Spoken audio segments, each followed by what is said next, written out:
Recording in progress.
Good afternoon, everyone. Good afternoon, Good ma'am. afternoon, ma'am. This is SRM University, and I am Manju Jatka. We have all gathered here for the first session, for the inaugural session of our FDP on Indian cultural traditions and knowledge systems.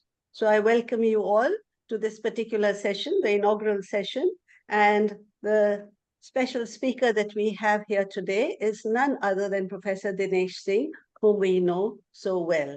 Professor Dinesh Singh, welcome to this session, and we are so happy that you could accept our invitation and be with us today. Thank you. Thank you very much. I'm delighted to be here. Yes. I'm trying to put the spotlight on you. Neeraj, can you help me put the spotlight on, sir? Yeah.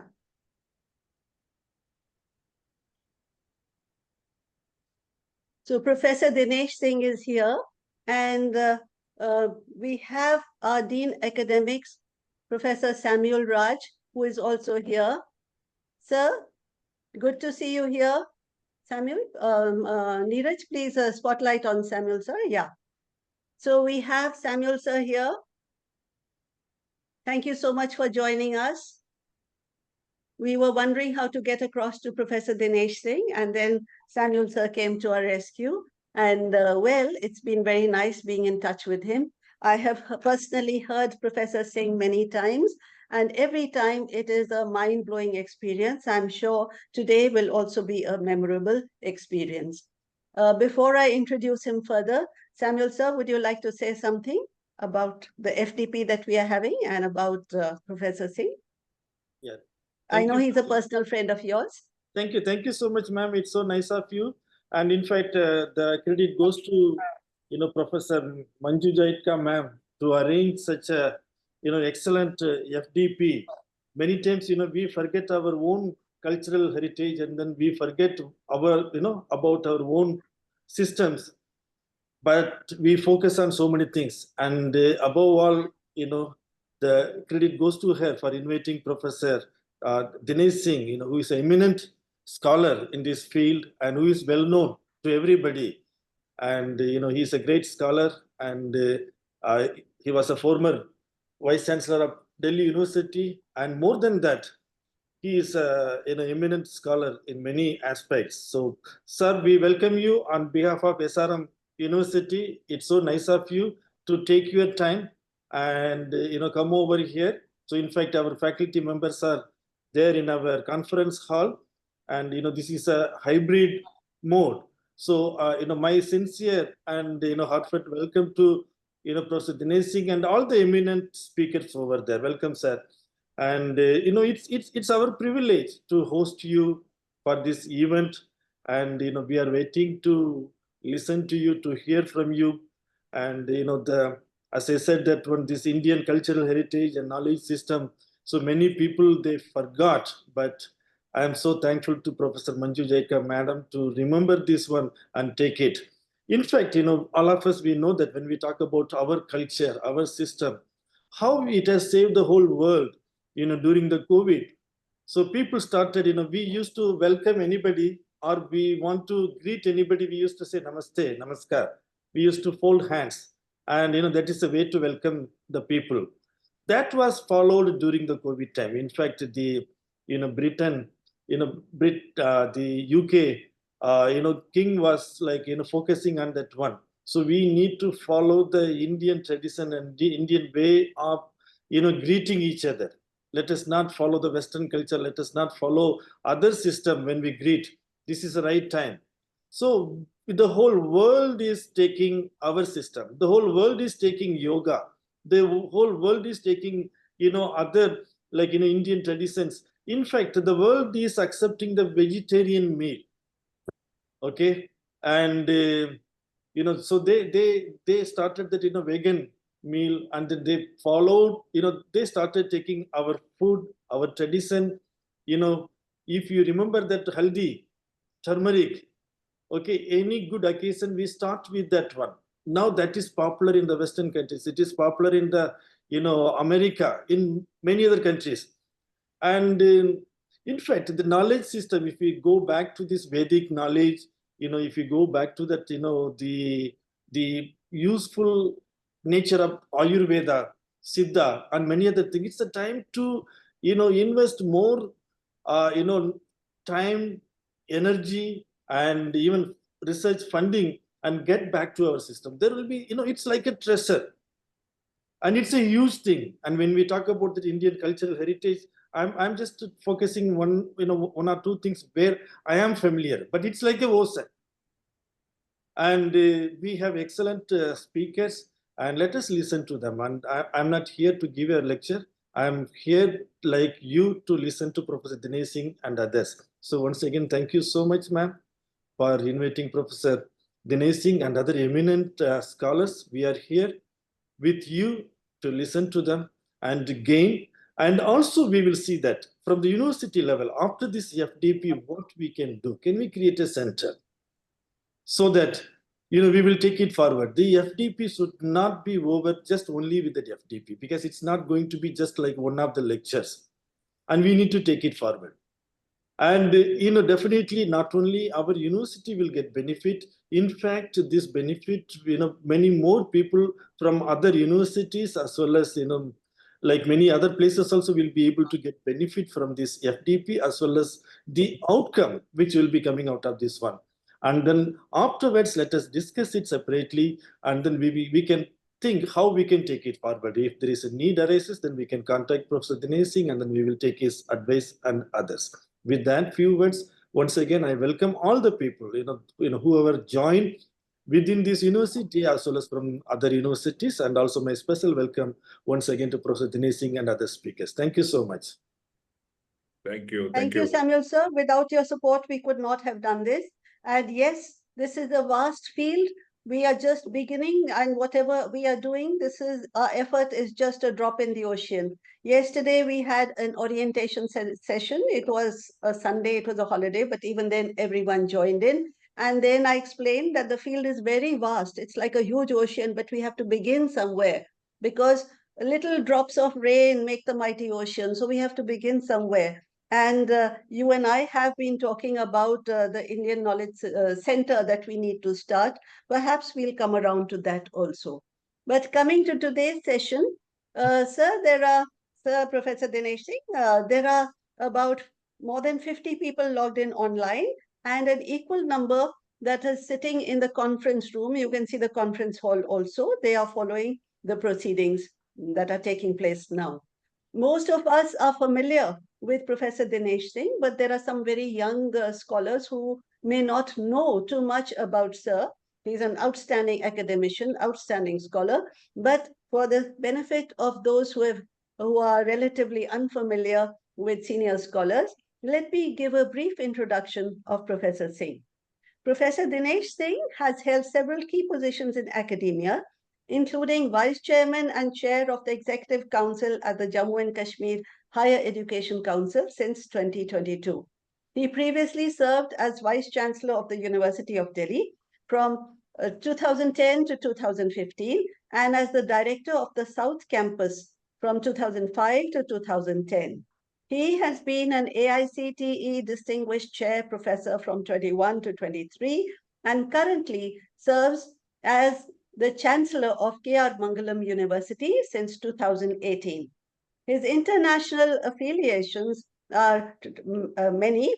They include his roles as adjunct professor at the University of Houston since 1997 and distinguished senior fellow at Advanced Tax-Based Imperial College, London, from 2016 to 18. He has also been a distinguished academic consultant at Middlesex University, London, and he's received a number of accolades, including the Padma Shri honorary doctorates from prestigious institutions such as the University of Edinburgh, the University of Houston, and recognition from the Union Cabinet of India's Scientific Advisory Committee from 2011 to 2018. He's also served as president of the Ramanujan Mathematical Society and received awards as the AMU Prize from the Indian Mathematical Society and the Ramaswamy Iyer Award lecture. Throughout his career, he has delivered distinguished lectures globally and held memberships in various prestigious international bodies. Professor Dinesh Singh is a distinguished researcher in harmonic analysis and operator theory with significant contributions published in top international journals, cited widely in academic literature and courses. He is a visionary, and his ideas have profoundly influenced the NEP that we are trying to grapple with now. And he has served on the jury of the prestigious Gyanpith Award and played pivotal roles on the steering committee for science and technology and education during India's 12th five-year plan at the Planning Commission. Professor Singh is a thought leader in education and technology. He has delivered lectures worldwide on different subjects. He's an accomplished author and editor. He holds degrees from St. Stephen's College and Imperial College of Science, Technology, and Medicine, and he's recognized for his artwork and public speaking abilities in English, Hindi, and Urdu. He's passionate about literature, sports, innovative education initiatives, and he's currently spearheading the Internet College and the College of Startups and writing a book on India in the 21st century. So much and much more. Professor Singh, we are absolutely overwhelmed and we are so delighted that you could be with us. So let's give him, well, we can't give him a loud clap, but maybe you can put it on your, you can That's put the okay. clap on the icon. Yeah. I think so I've heard you a number of times, and when we thought we would do this particular FDP, I said there's nobody other than Dinesh Singh whom we must have. So this is really something that I have wanted for a very long time, and thank you so much for joining us today. Over to you, Professor Singh. Thank you very much for your very kind words of introduction. I think you've built up a sort of image which is not very accurate. I don't deserve many of these things, and I am also grateful to Professor Samuel and to the university for inviting me. It's a delight to be present amongst friends and scholars. And Manjuji, I'm grateful to you personally for all the efforts you put in. I'm sorry, I've been a little distracted with many commitments and may not have paid as much attention as I should have. So maybe you had some worries about whether I'll log in on time or not. But I hope that I am on time. On the Is dot. to speak today. We're supposed to speak on ancient Indian knowledge systems. I don't know where to begin for many reasons. Number one, I'm not a scholar in the formal sense on these matters. Number two, the subject is very vast. And number three, I have my own biases, and they may be reflected in what I have to say. Maybe I shouldn't call them biases. Maybe I should call them my personal preferences. But what little I know, I will try and share with you today. So, I mean, we hear this very often, that India was a great knowledge system. The phrase in Hindi is "Sone ki chidiya," that we were affluent, our society was affluent, there was much wealth going around. All those things are interconnected. A good knowledge system leads to a good economy. A good economy leads to good wealth. So they are all interconnected. And what does it mean to be a good knowledge system? We can learn from many examples. Apart from the Indian example, you will see from ancient and modern times, many cultures, many civilizations, and there is much to learn there. I am more familiar with the Indian system, so I speak of the Indian system. And our story begins from very ancient times. So when I say ancient, I mean several hundred years before the time of the Christ. It's that ancient. And when I say several hundred, not 4, 5, or 800, but a few thousand. And why do I say that? So I can give you some examples for that. I have a book with me. It's a 200-year-old book. Book was authored 200 years ago, printed 200 years ago, and it survives intact. When I was at the University of Edinburgh, when they honored me, they gifted this book to me because of my interest in history. The book is authored by the then Vice Chancellor of the University of Edinburgh, Professor Robertson, 200 years ago. What is the book about? It is about ancient India, and it is based on Greek and Latin sources. So that book writes about what was ancient India like from Greek and Latin sources. And I will just give you 2 citations from the book at this point, just to give you an idea. So Robertson talks about many things. It's a fairly comprehensive book. It's a very scholarly work, very, very scholarly. He cites sources, everything. And then imagine, written 200 years ago. What I want to tell you today is, one, that the Roman historian Pliny, who was there before several hundred years before Christ, he talks about how India is taking away wealth from the Romans. And he doesn't mean that Indians come here and conquer us and take away our gold. No. He talks about how Indian ships and merchantmen come to Rome, come to Roman territory, and they trade with goods that are not available in the West. And in return, they take away their gold. And what were those goods? So it would be interesting to learn about some of the goods. We hear about the spice trade. Certainly it was there. But then there was also this textile trade, silk and other textiles. We were very good at that. And so we had an advantage over the West, and our goods were much sought after. Now, there is a knowledge system behind producing silk or even calico cloth. And I don't know if you know this, but the word calico is derived from calicut. So the calico cloth was really coming from our weavers in Calicut area. And that was much prized in the West. And that required some science and some art to be able to produce such fine cloth, which was durable, useful, and good to behold. And all this was coming from India, and in return, we were taking away, as Pliny complains, their gold. But it wasn't just cloth. let me tell you a story, a true story.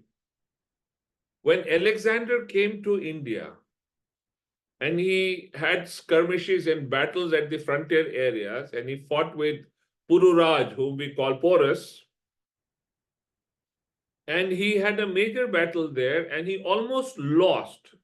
It so happened that Porus's elephant panicked and ran away with Porus, and so Porus's army got demoralized. Otherwise, they were winning the battle. In any case, then Alexander, after he defeats Porus, he becomes friendly with Porus. They become good friends. And then Alexander goes beyond Porus's land. But he doesn't cross the Bias River. He goes as far as the Bias River and then he halts over there. And he knows that the powerful Magadhan army is waiting across the river. So he sends his spies to go and find out about the Magadhan army. Now, you will not find this account easily in Western sources, but I have learned this from Indian historians of repute. So, when his spies go across the Bias River and return, they tell Alexander that they have never seen such a vast and powerful army. It's arrayed across the river. There are thousands and thousands of horses and elephants and foot soldiers. And they say they've never seen such a powerful and vast army. And then they tell Alexander that the soldiers, are Magadhan soldiers, are waiting eagerly to give you battle. And that's when Alexander decides that he had better return rather than have a battle with the Magadhan army, because he was in danger of losing his life and whatever gains he had made. We learn from Western sources that Alexander's soldiers were tired and this and that. The truth is that he could not take on the Magadhan army. It was an undefeated army. Now, when he was going back, Alexander was quite demoralized because he didn't like to turn back after being more or less morally defeated. On his way back, he meets Porus again. And Porus gives him a gift. And Alexander is cheered by the gift. And do you know what that gift was? That gift was several ingots, metal bars of the special steel that India used to make, and nobody else in the world could make that kind of steel. I'm talking of Alexander's time, which is some 100 years before the time of the Christ. What was that steel? It was commonly known as the Woods steel. And if you have heard of the famous Damascus sword, as we say in Hindi, the Damascene Talwar, the famous Damascus sword was not made from steel anywhere else, but it was the Indian steel that used to go to the blacksmiths of Damascus, who would then give it the shape of swords. And that was the best sword for battle. And India was the only country that could make that kind of steel. And Indian steel, the wood steel, was much sought after. That is why Alexander was so cheered, because he was taking back with him several ingots of the wood steel so that he could later convert it into good fighting swords. Why was this special? Because in India, metallurgy, much before the time of the Christ, was very advanced. And you can read accounts of this, especially in the accounts of India's chemistry of ancient times by the late scientist P.C. Rai, who was a major chemist and who did many things, including he created his own firm, Bengal Chemicals. He was a great scholar, and he writes about ancient Indian advances in chemistry. And you will find accounts of this over there. And this wood steel was being exported. And in return, we would get a great amount of gold and other riches. So this was a knowledge system working for the benefit of society through economic gain. That is what is called a knowledge economy. And India was consistently, for many centuries, the most powerful knowledge system in the world for economic purposes. If you look at the work of Angus Madison, an economic historian, He has this monumental treatise on the economic history of the world. And Angus Madison writes based on hard data. It is a very deep and scholarly work. He worked with the whole team of colleagues, and they produced this famous work called The Economic History of the World. Angus Madison writes in that from the 1st century AD to the 18th century, that's the data he looks at, for which he has clear data. He says from the 1st century to the 18th century, India dominated global GDP. And China was second, and we were way ahead of all the Western powers. Why was that happening? Well, that's because our knowledge systems were based in such a way that they met the needs and challenges of society. I'm talking to colleagues who are from university systems. I want you to understand and imbibe this learning from what I am conveying to you, that our knowledge systems for all times until recently were closely connected with the needs and challenges of society, and they handled societal needs and problems in such a way that they led to the growth of the economy. And we must understand this and do one more thing. It is not enough to just look at how great we were in the past and then rest easy by just gloating over our achievements from ancient times. It is important for us to look into it in a scholarly way to learn what were the knowledge systems doing in those days from which we can draw lessons for today's time and for the future. That is very, very important for all of us. And I hope and pray that the audience today will pay heed to what I have to convey. So I gave you an example because metallurgy was very heavily advanced, and it was so advanced, as I told you, that all other places could not try as they would emulate the production of the wood steel the way India did. Now, metallurgy cannot happen by itself. For metallurgy to be advanced, you need good chemistry and you need good physics, and you also need good technological implements to get this thing going in a practical way so that you can produce the steel. So much so that Michael Faraday, the greatest scientist of his time, tries to produce the wood steel in his own place in England and fails. That was the special techniques that India had. That knowledge is unfortunately now not available. I have asked many steel producers, modern steel companies and their heads, and they are unaware of what made the wood steel so special.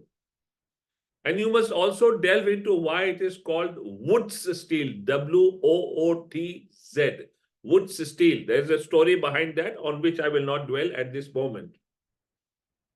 But if you think again that it was only steel, then let me tell you something else and something very interesting. The tragedy is that we don't learn these things from our own historians normally. Most of this comes to me, at least, as I cited to you, Robertson's book, which was 200 years old.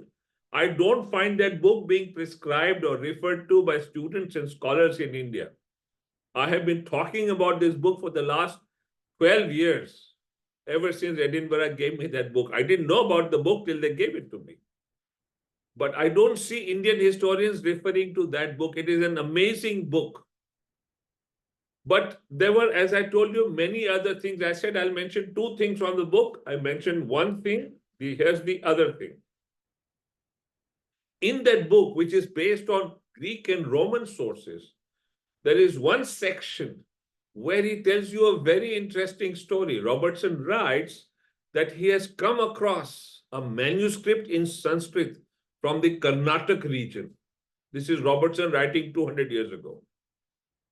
He says that manuscript is on astronomy, and he can see that it is very mathematical.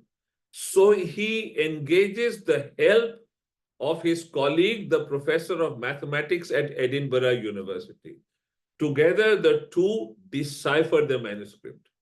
Now, here are the things that they establish after deciphering the manuscript. First, they decipher the manuscript as a reading of the night sky in the Carnatic region on a particular date.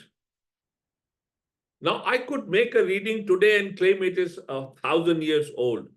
But you know, if I look at that reading mathematically, then if I go back 1,000 years, I can prove if the reading is fake, because inaccuracies creep into the reading if I make it today compared to what was done 1,000 years ago. So Robertson and his mathematical colleague together established that the date on which the manuscript says it has done the reading is actually the date on which the reading was made. That's the first part. They do that mathematically and it is unchallenged. Then the second thing they tell you, when was that date? That date was 5,000 years ago. Just think about it. It's a reading of the night sky in Karnataka made 5,000 years ago. And here's the third part, which is the most interesting. Robertson writes that his mathematical colleague tells him that the mathematics that is used for all the astronomical calculations in that manuscript is of the sophistication of a subject called spherical trigonometry. Now, let me tell you something. I am sure many of you who have studied maths at least up to the 10th grade in school would know what is plane trigonometry. That is 2 dimensions where we deal with angles like sine, cosine, etc. Spherical trigonometry is much more sophisticated because it is 3-dimensional trigonometry. And that is the subject that you need to study astronomy and to make astronomical observations and predictions. And Robertson writes that 5,000 years ago, that manuscript is using spherical trigonometry. Just think about it. So 5,000 years ago, India was proficient in the use of spherical trigonometry. And spherical trigonometry comes from plane trigonometry. So we must have invented plane trigonometry even before that. And here is something interesting I want to tell you. That in trigonometry, as I mentioned, there are 2 functions, sine and cosine. And we know that these terms come to us from Latin sources. Now, here's the story behind the use of the terms sine and cosine. India invented trigonometry, as I've just tried to tell you. And because we used to have trade with the Arabs, and with trade, other things also happen. As even now you can see when we trade with a country like China or the UK or the USA, it isn't just trade. We also talk about their knowledge, their culture, their practices, so on and so forth. That was happening in those days also. So there would be Arab scholars who would be curious about what was the learning and knowledge that was happening in India. And so they picked up trigonometry. Now, the words that the Indians used for sine was jya, and for cosine, the word was koja. When it went to the Arabs, they made a phonetical translation. So they didn't have an Arabic word for sine. They just made a phonetical translation. They wrote jya as jab and koja as kojab. And from the Arabs, it went to Europe, the Latin sources, and they made a literal translation of jab. So jab in Arabic is something like a pocket. And so they used the Latin word sine, and kojab became cosine. That's how the terms sine and cosine are used in trigonometry today. The origins are Indian. That is how you can trace the lineage. That is also India's contribution. But then there were other contributions that Indians were making in other realms of human endeavor also. I learned again from the writings of a Russian historian, Alexander Nemirovsky, amazing historian. He writes, and that's the first time I learned, that India was the first country in the world to set up hospitals not only for humans, but also for animals and birds. This was again before the time of the Christ. And he says that India invented plastic surgery. And he gives you good accounts from where he derives his knowledge. Later, I learned from 2 very profound and well-regarded universities in the West, which are very advanced in medicine, Columbia University from their medical school and from the Johns Hopkins Medical School, Johns Hopkins University's medical school, that not only did India invent plastic surgery, it also invented cataract surgery. Here's the best part. Cataract surgery was also invented in India. Then it went to the West. That was the power of our knowledge. And I've seen a book authored by a very famous historian of medicine at Johns Hopkins University. In that book, he describes by drawing precise details of all these surgical instruments that Indian surgeons were using from since before the time of the Christ for surgery. Those are really fine and delicate instruments. And you cannot make those implements or instruments unless your metallurgy is well advanced and other sciences are that accompany the design of instruments are advanced. And those implements were then being exported to the West. That was also how knowledge leads to good economy. So we must imbibe this. Why was India doing all this? Why was it so powerful as a knowledge system that was helping the economy? Because our systems of learning used a very powerful pedagogy. This pedagogy is now practiced all over the West in their schools and in their colleges more and more. It was India that first mastered this pedagogy. What was the pedagogy? It was project-based problem solving, which leads to knowledge acquisition.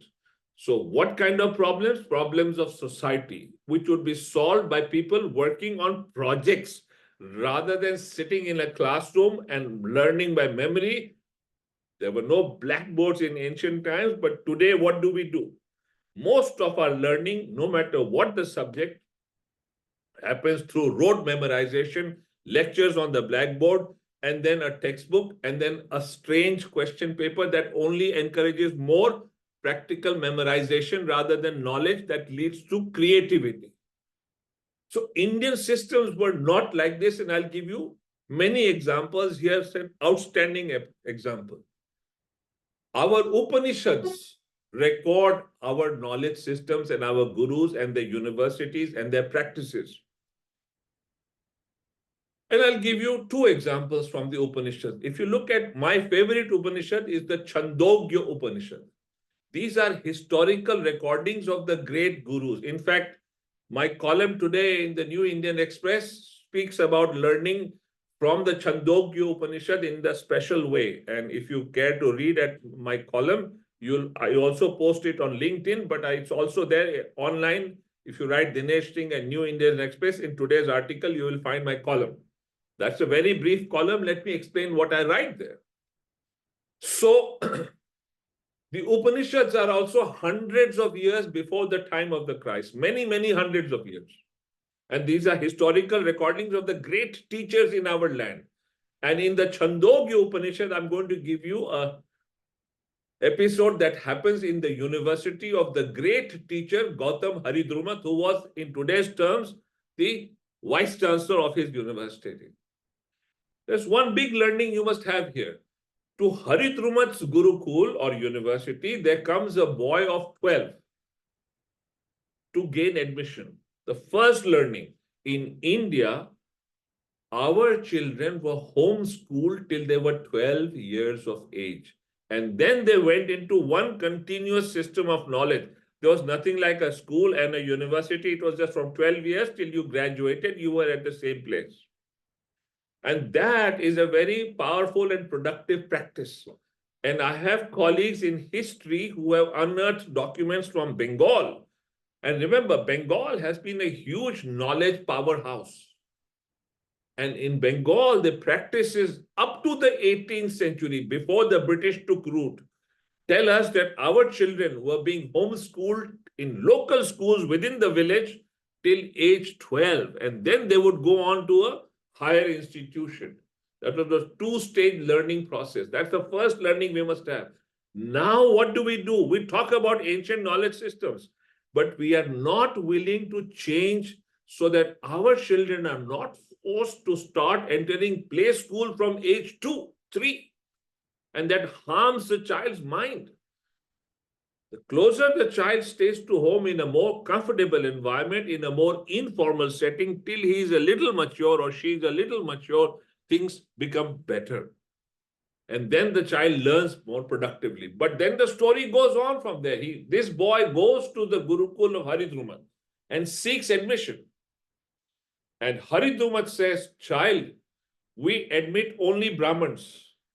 So you must tell me what is your lineage. आप किस खानदान से आते हैं? आपका परिवार क्या है? आप किस कुल से हैं?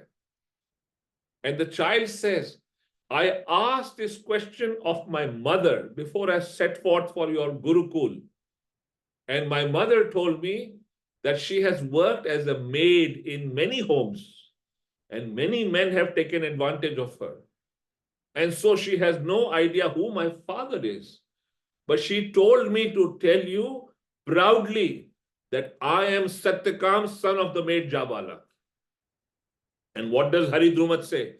Child, I admit you because you are a true Brahman. A Brahman is not by birth. A Brahman is by adherence to the truth. Look at the great learning, the enlightenment. This is how we need to test our students in this enlightened fashion.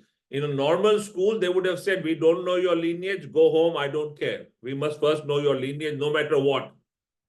That's not the way to assess. And what are our systems of assessment today? We are killing the imagination and creativity of our children and college students by forcing them to go into one mechanical test after the other in strange ways. And I will, if there is a little time, I'll speak about it later. Otherwise, if Manjuji still cares to invite me again, I'll speak later on this. My point now is this. What does Haridrumat do? Once he admits this Satyakam, he says, he doesn't tell him to go sit inside and memorize the Vedas. No, he gives him 300 head of cattle. And he says, go into the jungle and do not return until they have multiplied threefold. That is the instruction. And Satyakam does exactly that. Finally, he returns when they have multiplied threefold. And then Haridrumat looks at Satyakam and says, you are already enlightened. Who gave you this knowledge? Tell me. Now, I want you to understand something. In those days and beyond that, well into the time after the Christ, wealth for kings and individuals was measured by the number of head of cattle you owned. So this was a project in wealth management. And this is a hands-on project, and this is a real-world problem. And look at the pedagogy. He doesn't say, now I will tell you how to multiply cattle by sitting here and listening to my lecture. He says, go actually and experiment and see if you can multiply them. And in that process of solving this problem, which is a real-world practical problem of great importance to society, Satyakam acquires different kinds of knowledge. Just try and imagine. To be able to sustain those cows, he must know how to keep them well fed. So he needs to know what nutrition you must give them. To protect them from the weather, he needs to build all kinds of shelters. When they fall ill, he must give them the right kind of medication. At the same time, he must look after himself. He must also make sure that wherever he is, he does not disturb the environment so much that the other people or animals over there object to him. So he is to be environment friendly, so on and so forth. So this is multidisciplinary learning. And that is why he gets enlightened. And this is in the Chandogya Upanishad, which is hundreds of years before the time of the Christ. And if you think that is the only system of learning that is prescribed, our knowledge and our history is replete with these episodes, and these are historical episodes. Ask yourself, is our curriculum really connected to the needs and challenges of society? Hardly. Is our curriculum project-based? Hardly. What do? We give unimaginative teaching, unimaginative questioning, and then we churn out people who are misfits in society.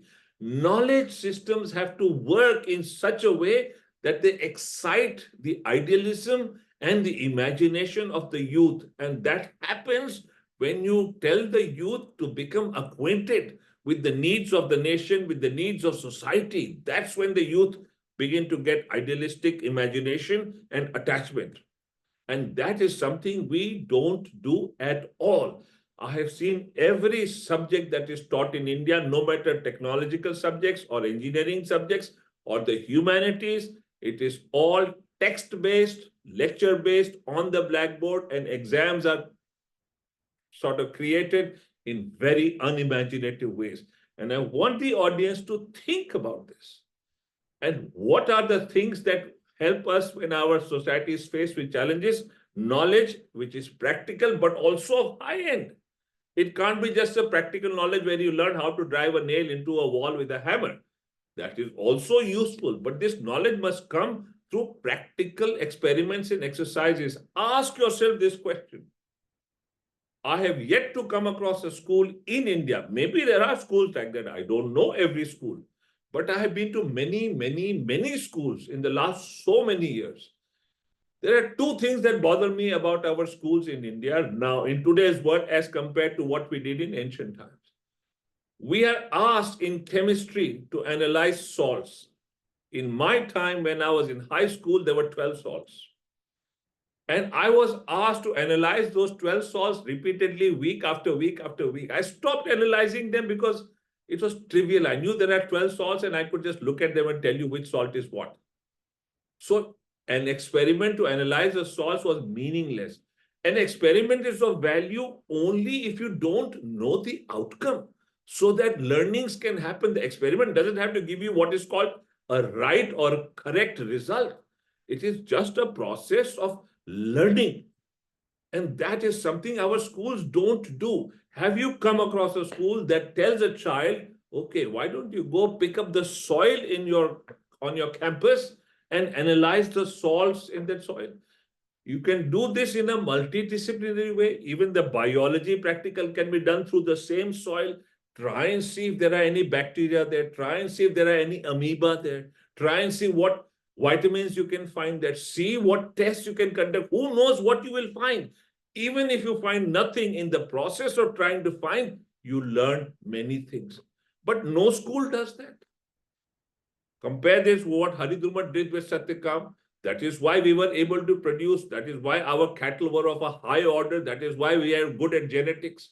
Talking of genetics, in school and in university, including our agricultural universities, they teach Mendel's laws of inheritance.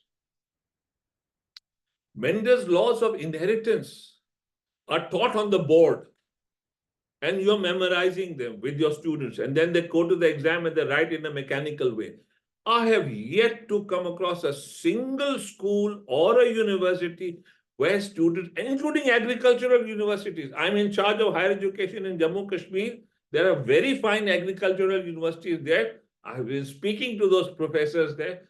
They also don't tell you to do any practical work with Mendel's laws. And if you don't actually experiment and grow special generation after generation of some living species, doesn't have to be plants, it could be the Drosophila fly, or it could be something else, then you can see how these laws of inheritance work. And I was talking to a Nobel laureate in medicine some years ago. We were together in a room, quiet.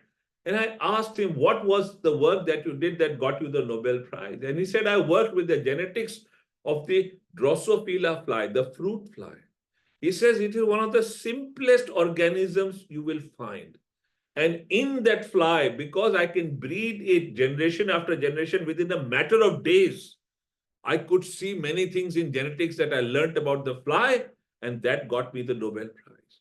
And I've tried to get our universities and even our schools to get them to understand this, to get the students to work on the Drosophila fly if growing plants is difficult. But they don't. They just sit on the board and they make you memorize the laws. One other thing, how did Mendel discover the laws? Because he was in a way transdisciplinary. This is not multidisciplinary. When I say transdisciplinary, it means more than one discipline blends with the other disciplines to produce something good, interesting, or new. So what did Mendel do? Mendel was a very good botanist and a very good gardener. He was very good with his hands, practical, like Satyakam. And so he could grow fruitfully generation after generation of the pea plant. And that is how he saw that genetical traits are being transmitted. Because he also knew mathematics, he saw the mathematical pattern in it. That's transdisciplinary learning. Now ask yourself this question. In ancient India, we were completely transdisciplinary. And I'll give you an example after I finish the Mendel story. Ask yourself, when you learn botany, when you learn zoology, how much mathematics do our students get to learn? Zero. They are not exposed. And even if they are exposed, they are told to go take a course in mathematics. That's not the way. Teach them mathematics as it works in botany or zoology. Teach them zoology as it works with mathematics or physics. We don't do that. And the national education policy, which is based largely on the work my colleagues and I did at Delhi University in the FYUP, shouts repeatedly that this is the best way to learn. Transdisciplinary, project-based, connected to the needs and challenges of society. That is what it talks about. Reduce the curriculum and learn to assess in enlightened ways, not the kind of assessments you make which force students to go commit suicide. Think about this and think about how we were doing this in ancient times. And let me go back to one more story. All these are historical facts. Newton is said to be one of the greatest scientists of all times. And he did many great things. One of the things that he failed to do, which was a major problem of European society, was to find a method by which the ships that sailed on the oceans could find their position in the oceans. That was a huge challenge. Why? Because a large amount of trade happened through sea routes. And European ships used to constantly get lost and not return after or before trade. And so they were incurring heavy losses. And Britain set forth a huge prize for anyone who could find a way of discovering a method to find position at sea. And Newton declares to the British Parliament, and these are his exact words, as of now, science knows no means of determining position at sea. You realize this is a real world problem. It is of great importance for the economy, and it is knowledge-based, and they don't have a solution. What was India doing? I'll tell you a true story.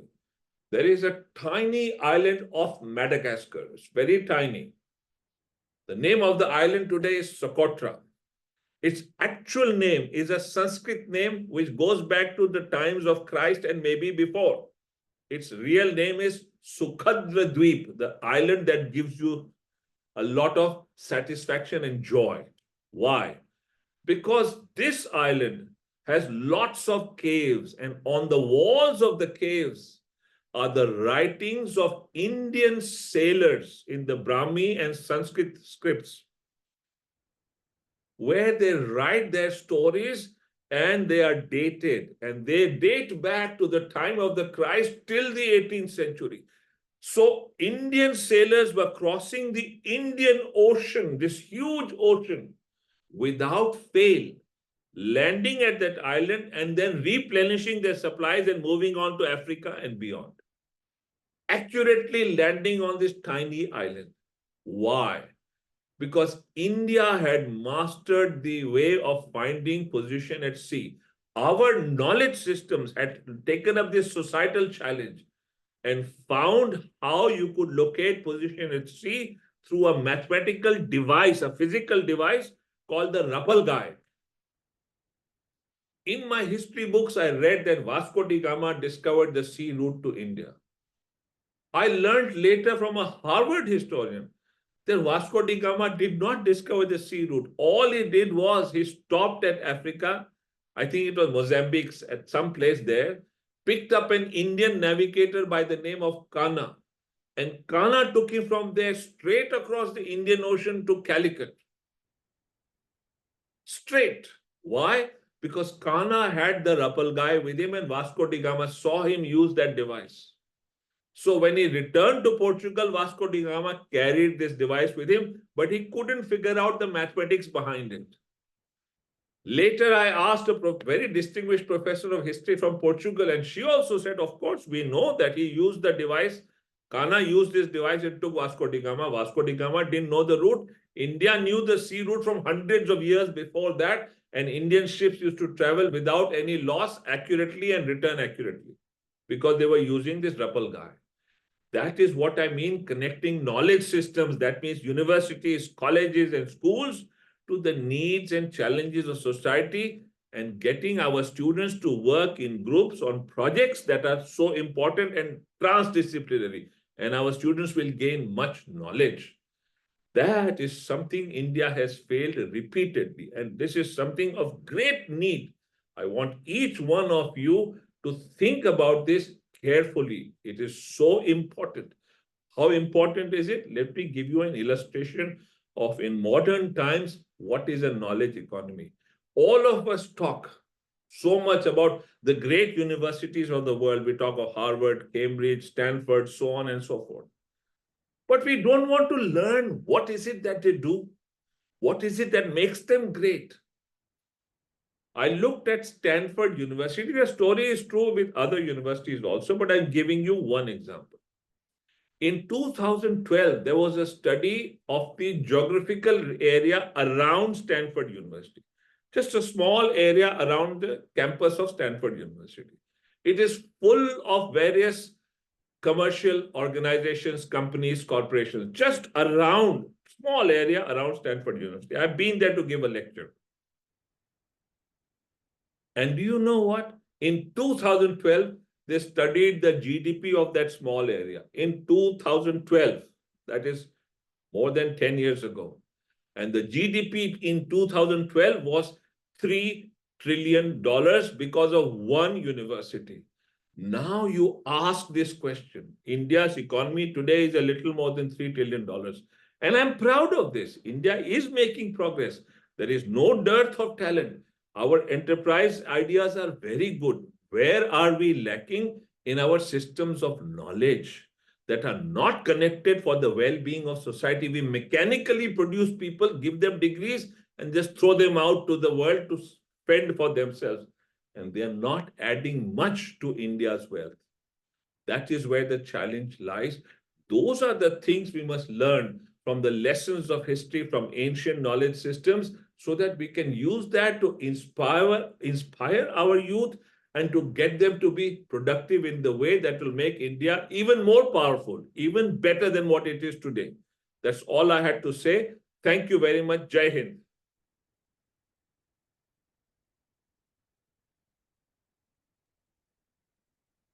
Thank you, sir. That was a treat indeed. I have just asked our delegates to post their questions here in the chat box, or if anybody would like to come onto the screen, they can put their hand up, and I'll request them to switch on their video. Meanwhile, maybe if you have, I can't see any icons on my screen, but I think what we need to give, sir, is a standing ovation. If we could stand, it would be very nice. But thank you so much, sir. There's no need for that. Thank you so much. Thank you so much. I love the points that you made, and it was really an eye-opener telling us about the contribution that we have been doing. And the best part is that you discovered all this not from our own historians, but from historians from other countries. I think we should work on it as a university. We need to take this up forward. And I'm going to talk to the authorities here. If we can actually set up some kind of a little center or a museum showcasing the various achievements of India through the ages. I'm sure you'll be able to help us with that. Manju ji, उससे ज्यादा आप pedagogy बदलिए. Connect your curriculum and pedagogy the way we have been talking in the national education policy. बाकी सब अपने आप हो जाएगा. आप यकीन कीजिए. Oh, we are doing that. We are doing that. आप And देखिए जम्मू कश्मीर में इतनी प्रगति हो रही है, वहां पर ये नेशनल एजुकेशन पॉलिसी की पेडागॉजी, उसका curriculum in the true sense लागू कर रहे हैं हम लोग. और इतनी प्रोग्रेस हो रही है कि it is gaining international attention. हम लोग को और जगह भी parliamentary committee on higher education ने आदेश दिया है यूजीसी को, इसको सारे देश में लागू करो।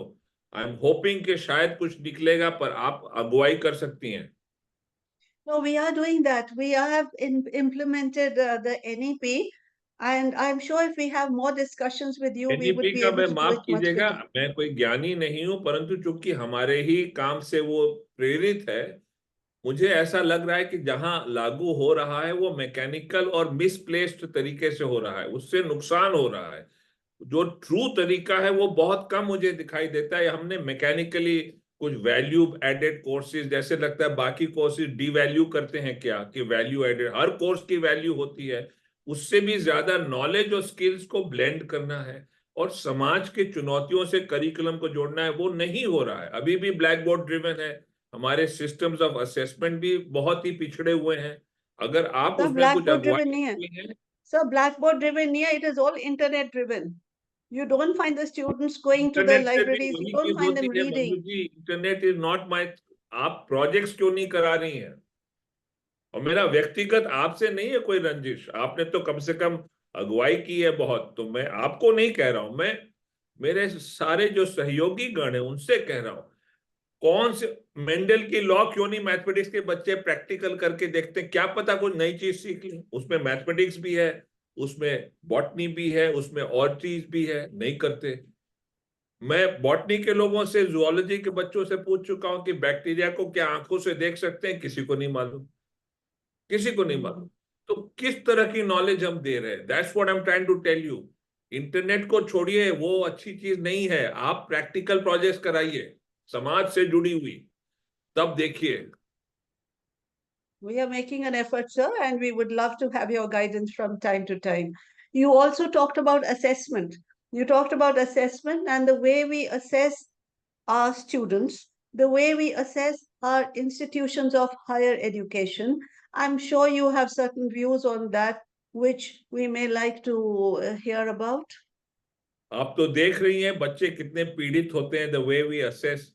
आपको एक चीज बता रहा हूं, 2013 में सरकार ने मुझसे पूछा था कि साहब पीसा टेस्ट के रिजल्ट्स आ गए हैं। 160 कंट्रीज ने उसमें भाग लिया था। पीसा होता है testing of English and mathematics skills, basic skills at the school level. 160 countries ने भाग लिया था और उसमें लेवल देखा था कि बच्चों का क्या है। उसमें इंडिया की रैंकिंग आपको मालूम है क्या थी? Second last. हम बच गए लास्ट आने से, क्योंकि उज्बेकिस्तान हमारे नीचे था, उसने लाज रख ली हमारी, नहीं तो हम लास्ट होते। We have to think about this, कि हम कहने को इतना कुछ कर रहे हैं और हम एंशिएंट इंडिया में बहुत महान थे सचमुच, पर आज क्या कर रहे हैं? मैं ये 2013 की बात कर रहा हूं। उसके बाद तो 13 में ही सरकार ने फैसला किया कि अब हम पीसा टेस्ट में भाग ही नहीं लेंगे। तो हमने अभी तक, जहां तक मुझे मालूम है, we haven't taken part in it. तो हम अपने को बहकाएं नहीं, हमारे लिए ये बड़ी भारी चुनौतियां हैं। हमारे पाठ्यक्रम को जब तक नहीं बदलेंगे, पेडागॉजी नहीं बदलेंगे, समाज से नहीं जोड़ेंगे करिकुलम, नहीं खास प्रगति होगी। वैसे भारत महान है और हम कुछ भी ना करें तो देश तो प्रगति करेगा ही करेगा, ये भी समझ लीजिए आप। लेकिन हम क्या इसलिए बैठे हैं कि और कोई मेहनत करे और हम मुफ्त की करें? ऐसा नहीं हो सकता ना, हम सबको कंधा लगाना होगा।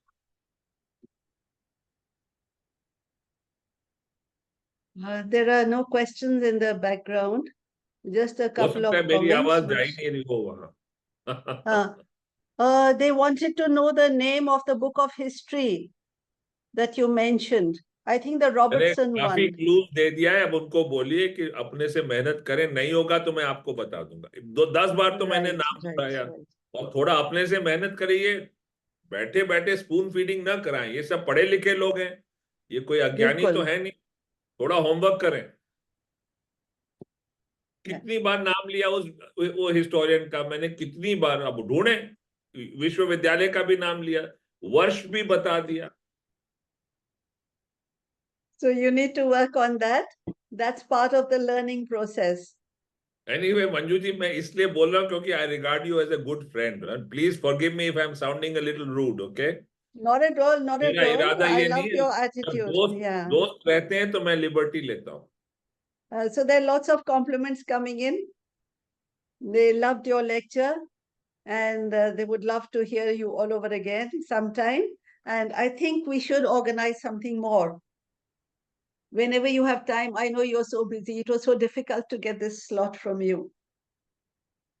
So on everyone's behalf, sir, thank you so much. Would you like to say anything to our audience here? No, I've said what I had to say, and I am deeply grateful to you for this opportunity, and also being so polite, even though I may have been a little brusque. So मुझे क्षमा कीजिएगा, मेरा कोई इरादा नहीं है, मेरा इतना ही है कि भारत प्रगति करे, बस. So thank you so much, sir. And on everyone's behalf, I would like to thank you, and I hope we will meet again, either virtually or in person. And I personally would love to have a meeting with you sometime, sir. Anytime, Because anytime. I have a lot of ideas which I really don't know how to implement. So perhaps, we could exchange notes sometimes. Anytime. You're most welcome, anytime. You don't Thank you, hesitate sir. to Thank you. contact me. आप मुझको रात को message भेजेंगे, मैं 12 बजे करीब सोता हूँ, तो फिर मैं उस समय देख लेता हूँ. Right. फिर सुबह जवाब दे दूंगा. आप तो सो जाएंगे, मैं 12 बजे देख के जवाब दे दूंगा. सुबह आप देख लीजिएगा. Wonderful. Thank you so much, sir. Great having you here with us. नमस्कार.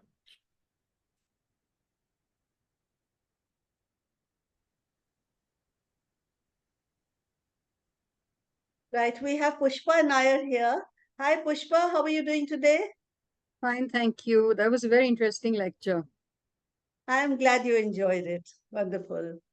This is Pushpa Nair. She is not just a scholar, not just an intellectual, not just an academician, but also a dear friend. Let me introduce you to her. Pushpa Nair is a history major and she has a keen interest in ancient Indian culture. She brings over 30 years of expertise as a corporate communications specialist. We were talking about being multidisciplinary. Well, here is a live example.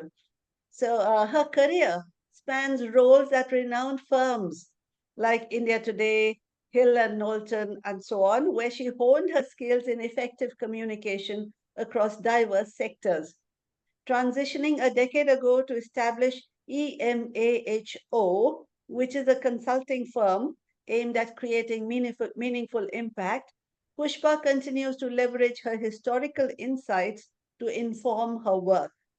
She has contributed extensively to publications like CFO Connect, Travel Biz, Hospitality Biz, and EV Story, and shares her knowledge as a guest lecturer at institutions including APJ School of Mass Comm, Vedika Scholars Program for Women, Satya University, and GD Goenka University.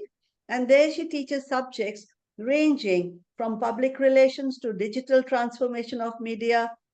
She's passionate about history and she travels a lot. She travels to sites like Dholavira, Lothal. I'm sorry, I don't even know these names. I'd love to go with you sometime, Pushpa. Sure. Sinholi and Rakigiri. And they've all enriched her understanding of ancient Indian history, continuously inspired by new discoveries and evolving narratives. So thank you so much for being with us, Pushpa. And we are looking forward to your talk. Would love to know what you have to say about ancient Indian civilization and culture. Over Thank to you, Pushpa. Thank you. I'm sharing screen. Yeah, wait, I'll have to make you the co-host. Neeraj, can you make her the co-host? No, ma'am. Only you can make ma'am as Only co-host. I can. Okay, okay. Make co-host. Yeah. Yeah. Yes, now you'll be able to share your screen, Pushpa. Okay.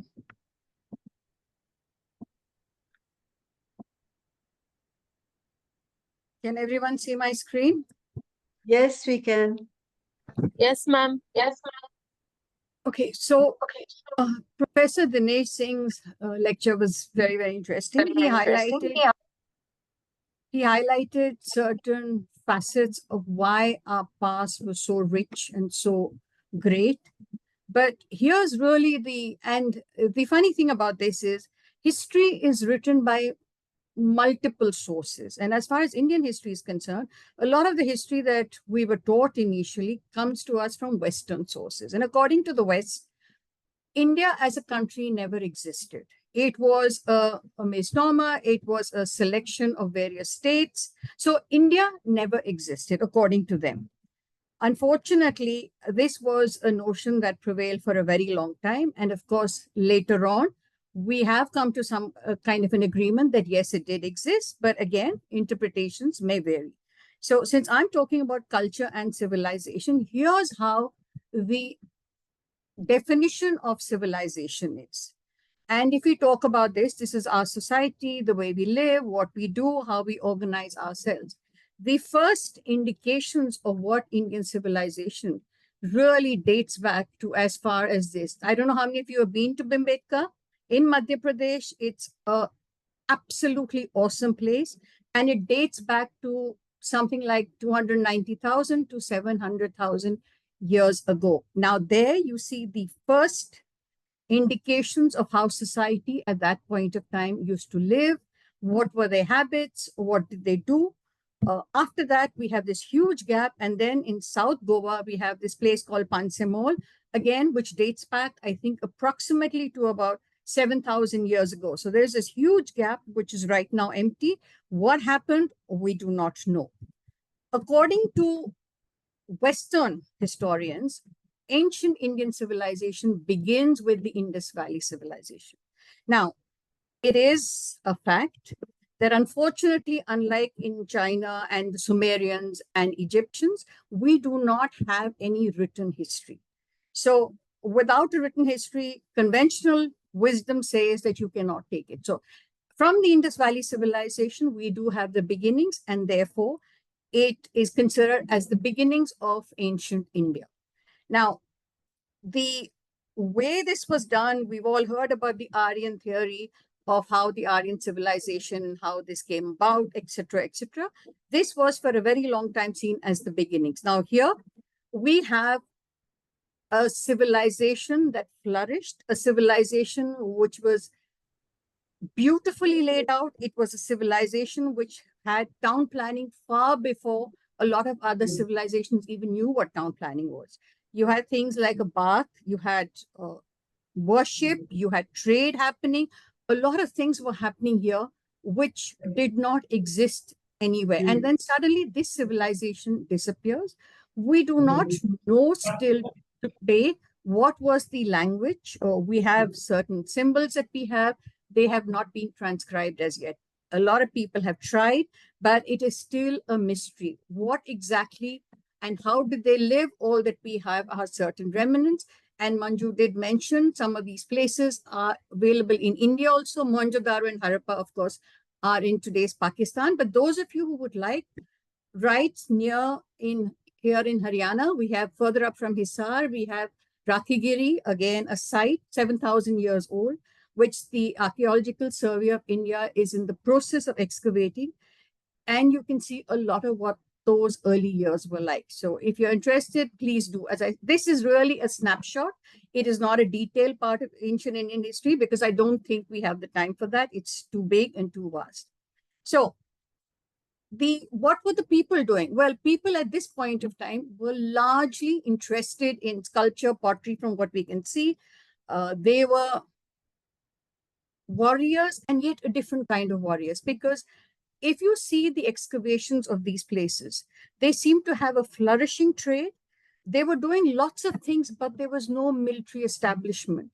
They did not seem to find a need to defend the area. Now, that is a little strange because if we consider that many years back, most civilizations were very worried about protecting themselves. There did not seem to be any need for this. They had walls, yes, but that was more to ensure that the people felt safe, but there is no active military institution or anything like this. People lived very comfortably. They were wearing a lot of cotton and woolen fabrics. Dhoti, men had short beards. Ornamentation was used by both men and women. And as far as eating habits were concerned, both vegetarian and non-vegetarian stuff was consumed. In fact, strangely enough over here, even beef was being eaten. So again, you can see how things have like moved on from there to where we are today. So does this mean that beef eating was considered wrong? At this point of time, I don't think there was any right or wrong over here. Because here, what we do have is the fact that, like a lot of ancient cultures, in this period, the gods that were being worshipped were Agni. The principal god was Agni. Maybe this had something to do with the importance that we place for fire. We need fire. It was the usage of fire that helped us to learn how to not eat our food raw. So maybe that was one of the reasons. And then, of course, later, Indra was the person. This was also the time when our great Vedas and all came into at this point of time. The Rig Veda, the Sama, the Atharva, etc., all this. So all this started at that point of time. And there was a lot of trade going on from the Indus Valley civilization to other places. Again, this is something that is seen in the records that are being maintained. As I mentioned, it is not really clear as to, we have still not have understood the language. The Vedas were also transmitted orally. So what we actually have is something which is from oral history onwards. The Vedic age, as we call this, really ended with the last millennium, and the beginnings of other religions such as Buddhism and Jainism had started emerging. These were welcomed. There is no sign at any point of time that the existing Hindus, or should we say Sanatan Dharma, because that is what Hinduism really is about, had any objections to this. This was also the time when Alexander the Great's invasion took place over here. And again, it was a peaceful thing. There was a lot of trade and culture that took place. There was a lot of influence of various other forms. Greek architecture soon started making its appearance over here. And you can see it in the Mauryan palace columns, which were attributed. A lot of Grecian styles of architecture in temples and all could also be seen. And there is evidence of this even in the Indian art at that point in time. So again, it was an amalgamation of outside influences. There was no hardcore rigidity about this. We accepted external influence because the Indus Valley people were all merchants. They accepted and welcomed new opportunities to expand their trade. This, however, ends when we look at now the Mauryan period. And this is why I say this is a really crazy when we think about the fact that a lot of foreigners felt that there was no ancient India. If you look at this map, except till the British, I don't think there was any other empire which so covered the entire country. It was almost like the whole of India. And this empire, again, till 185 BC, they were impressed, influenced to a great extent by Alexander the Great. Chandragupta Maurya's rise to power was one of the most important things. Now, he was somebody who was open to the idea of, he was tolerant. He did not have any problems with the increasing growth of Buddhism in this country.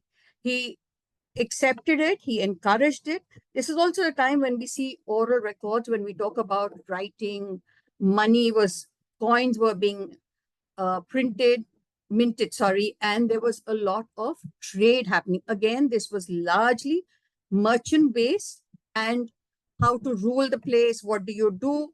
Those of you who've heard of Machiavelli, and he's, of course, one of the people who's very much touted.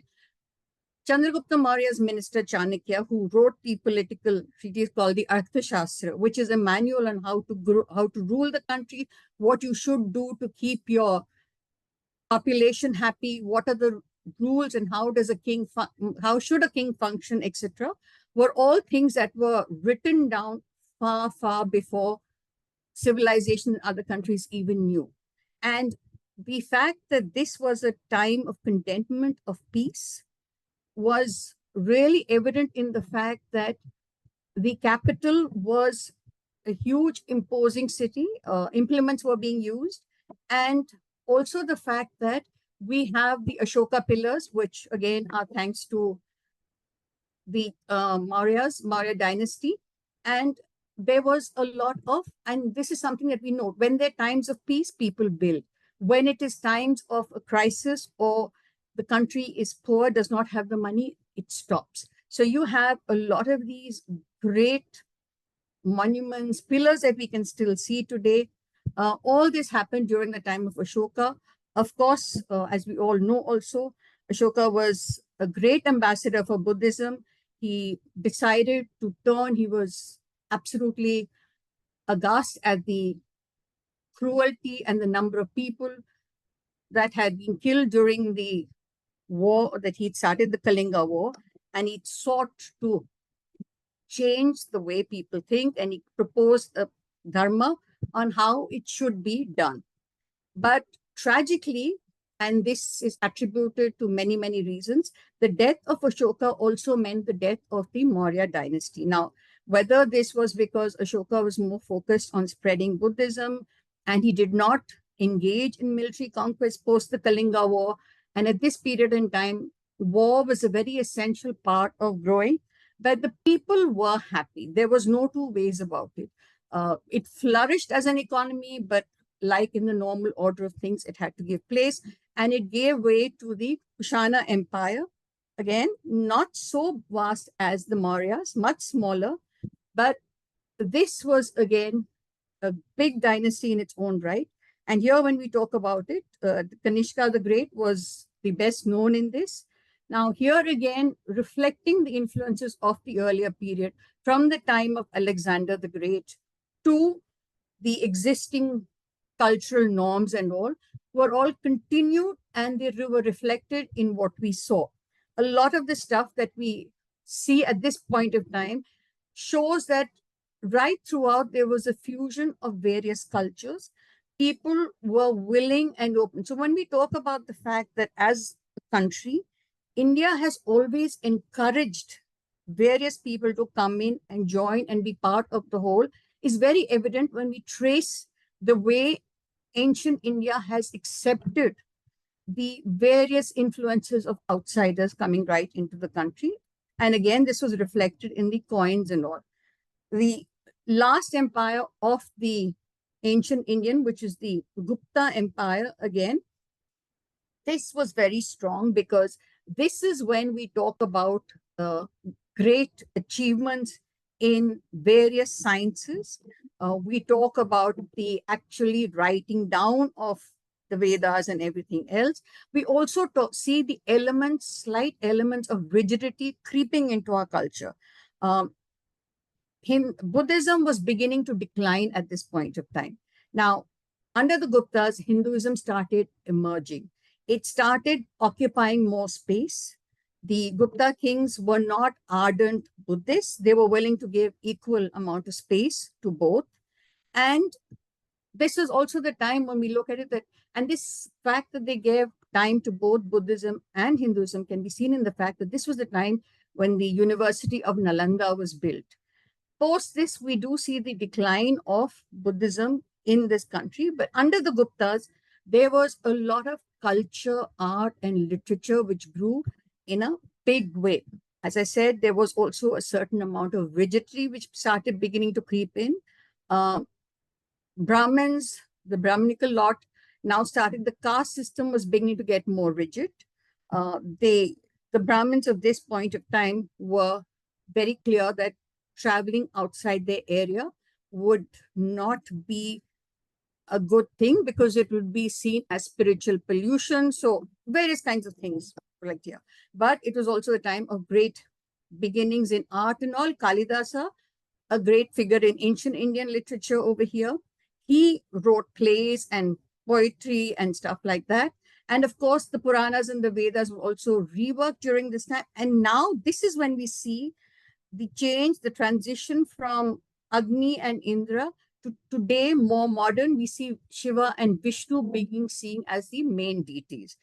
The cow started becoming sacred over here because of the association of the cow with both the gods. So eating beef was discouraged. We see a rise of vegetarian cuisine at this point of time because, again, this is what was being promoted at this. The point in all this is, like, with the caste system becoming so rigid, this became also a time when society started becoming increasingly patriarchal. And the man, as the master of his home, was beginning to be more rigid. there was a decline in the status of women, and women who had been able to sit in local village and district councils were now discouraged from doing so. And also the fact that traditions such as, the sati, etc., started emerging from this point of time. The irony to this is at the same point of time, there was the increasing influence of the mother goddesses, Durga, Kali, and also on the one hand, society was beginning to worship these goddesses. And on the other hand, women were increasingly being forced into a more narrow and narrow society in what are their rules, what role should they play, how should they play it, and they were known by the man, the husband, the father, the son. They started losing their own individuality. So this was a point of concern and continues to be so, if you ask me, in my opinion, even now. But there was a lot of science happening over here. Aryabhatta, who was one of the great figures at this point of time, he demonstrated about the Earth's sphere, axis of rotation. Also, at this point of time, we had things like the zero invention of the word zero, the decimal system. All these were things which started happening during this time.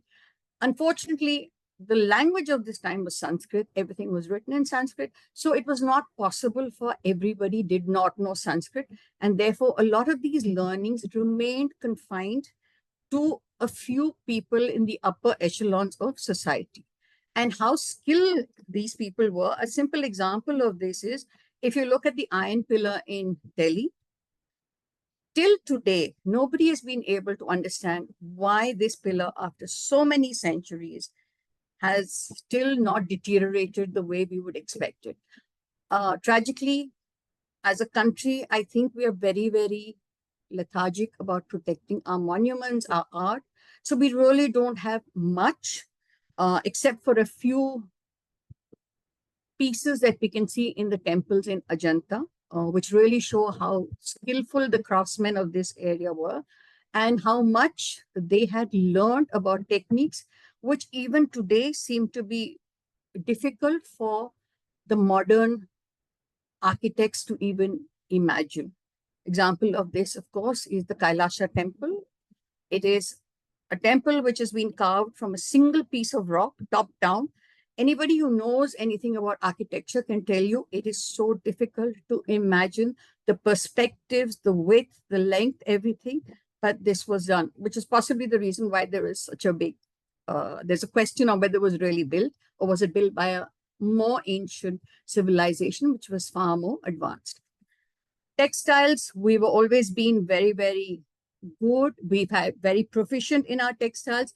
And as you can see in this, we had textiles ranging from the Paleolithic era right down to today, I would say ancient India. So I'm just going to run you through this.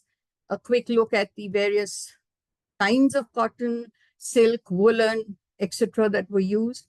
Needles they were familiar with needles. They used needles. You had spindles, clay, metal, terracotta.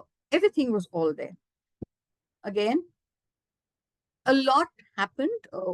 The advancement in civilization was so much. We were building boats. We had tablets, amulets, ornamentation was there.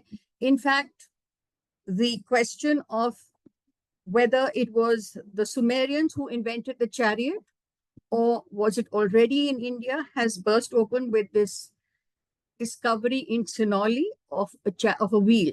Now, whether that is a chariot wheel or a bullock cart wheel, but the fact remains that a lot was happening in ancient India, which was unknown to the rest of the world. And I think that if we look at it in that sense, because we did not have any way of really transmitting our knowledge, a lot of the knowledge still remains and is being excavated and found today.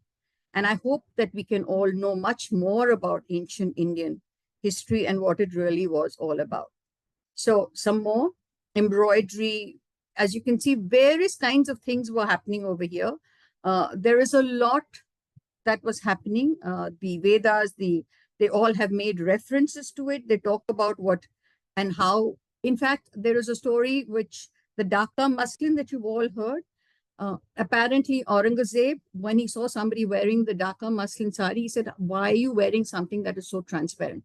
That is how fine or how skilled our Indian weavers were at a point of time when the rest of the world probably was still experimenting, I would say, with a few basic stuff.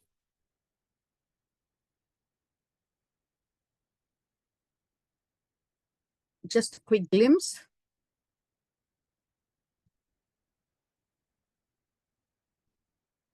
Okay, so what was the architecture and what was the lifestyle of the people like? When we talk about civilization, yes, buildings are great, people were there, but how does it impact the common man? How was their life? How did they? I did earlier speak about this, but in little briefs. I'd just like to spend a little bit of time on this. Temples. When you worship, you build temples. Think of the Vatican, the Notre Dame. Think of the Padmanabh Swami Temple, Tirupati. You name it. Temples have always been grand, both in mind, space, and in kind of money. But the first temple that we have that exists in India is a temple at Sanchi, which dates back to the 5th century. So temple architecture as such really, again, goes back to the Guptas. And of course, it is from there on that we admire and we are totally in awe of the kind of temple architecture that has been given to us. And a lot of the architecture that we still see today is really in many ways on the same platform as that. So even today, if you look at the most famous temples that we have, they are in one word grand in terms of the kind of workmanship, the amount of detailing, but we all owe this back to the Gupta dynasty from where this really started. And I already mentioned the Kailasha temple is, for those of you who have seen it, it is absolutely awesome. It's awe-inspiring.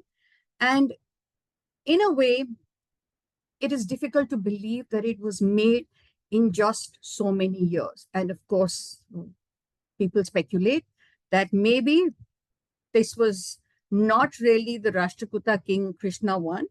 It could have been an earlier civilization, which was far more advanced. We don't have any proof either way, but since there has been a mention of King Krishna I, we will take it as that. But again, when we talk about lifestyle, now here is something that is very funny, and I wouldn't say funny, but it's very ambiguous. And this has really been a part of India.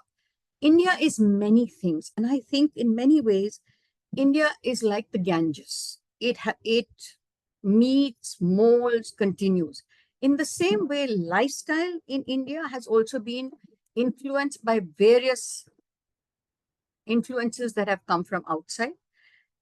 Our approach has at one time seems to be so flexible and yet is not so flexible.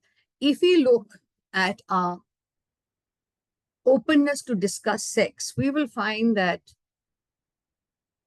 there is no lack of knowledge about how and what a man and woman should behave. Expressions of eroticism can be found in temples everywhere. And this really dates back, the Vedas and all talk about it, the Kama Sutra, again, something which was very clearly explored the notion of sex. There was nothing which was hidden in this. It was very open. It could lead one to presume that, India was attitudes towards this as part of lifestyle were very open. That would not be true. While our temples, both at Khajuraho and at Konark, show a lot of erotic art, somewhere down the line, it would be a mistaken notion to presume that ancient India were open about this. While polygamy was allowed, kings were allowed, or even polyandry is allowed, most marriages were presumed to be monogamous. People wore a lot of ornamentation, which I think still continues till today. However, there was no need for a upper set of clothes. So nudity in art in terms of was acceptable. People, and even today in many places in India, especially amongst the Adivasis and other places, you will find women who do not feel that modesty is equal to covering themselves up. They take it as natural. So was this representative? Was this really? No, possibly not exactly, but maybe this attitude, our change towards this, perhaps was reflected much later when we had the influence of the Muslims and, of course, later on the Victorian principles which were then used. As far as sex is concerned, and more particularly homosexuality, again, Indian myths have plenty of stories where we show that, Shikandi, for example, was one. Ayyappa, the Ayyappan temple, which is very famous down south, is really a creation of two men, Shiva and Vishnu, and his worship. So it existed. However, India has never been open to this. So while it may have been portrayed in our epics like the Ramayana and the Mahabharata, it was not something that was really accepted. And this is really where one of the contradictions exists in how we viewed such things. So a lot of people talk about the fact that today we should allow this because in the epics it was allowed. That, however, is not the case. Yes, it did depict, but that did not mean that Indian society as a whole welcomed this. Of course, the establishment of the Delhi Sultanate and, of course, other systems such as like the Gungat, which the Marwari Rajputanas people did do and all, did impact and did change attitudes towards how a woman should be dressed and why modesty was required in a woman. Women, unfortunately, have really been the losers in all this because while during the times of the Vedas, women were seen as sages, they were allowed to do what they wanted. In fact, both the Rig and the Upanishad, they all talk about equal roles for both genders. Many of the rishis, in fact, were women. And they also identified some great women philosophers who espoused the cause and were seen as authorities on various subjects. And they were embraced. They were welcome to talk.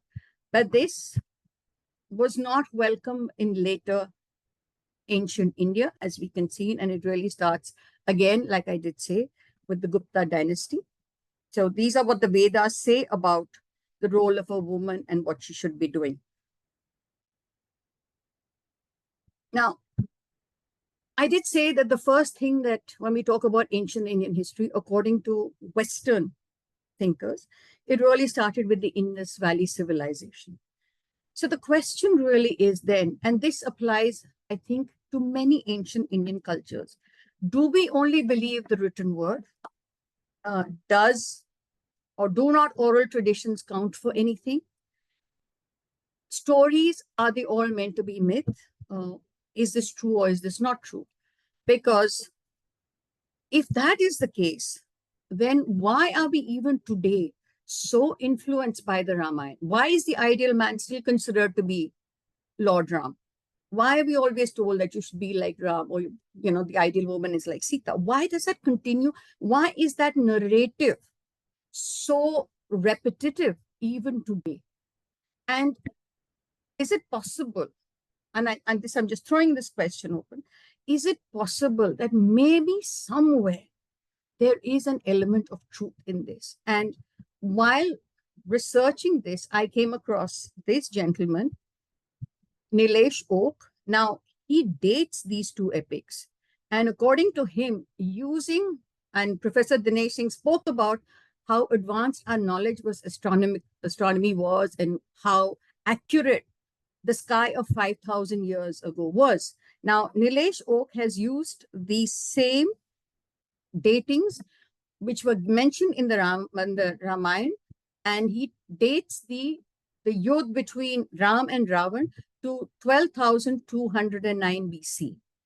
Same way, 215 astronomy signs were used to date the Mahabharata to 5,561 years ago. Is that fiction?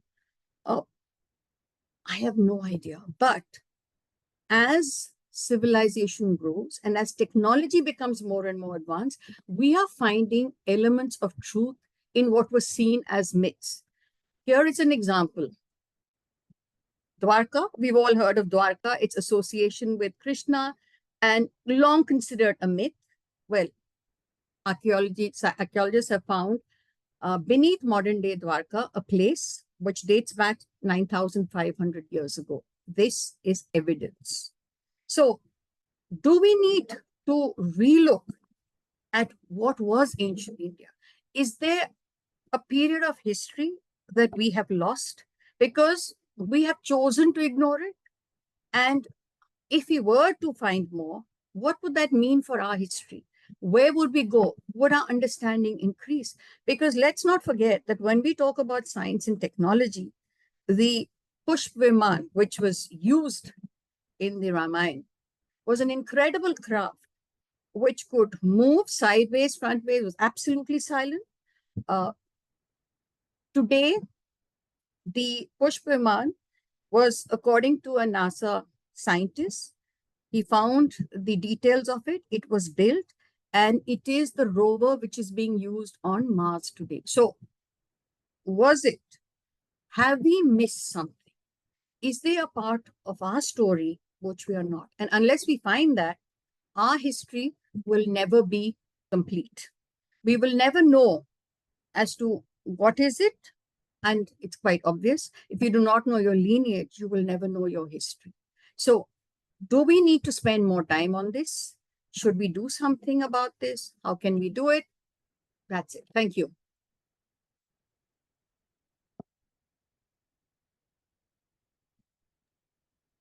Thank you, Pushpa. That was very nice and very well timed.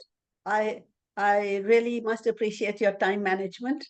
I'm sure there are some people who would like to have some questions, who would like to ask something, or they might have something to add to what you have said. So those of you who wish to take part in the discussion may switch on your videos and come onto the screen, and let's talk a little bit about what Pushpa has been telling us. Meanwhile, the people who were in the conference room, they can also decide whether they want to get into the discussion. You can see in one of the, in one of those little boxes on top, there are, here, you can see all these people who have been glued to your talk. All right, so any questions, any observations, any queries?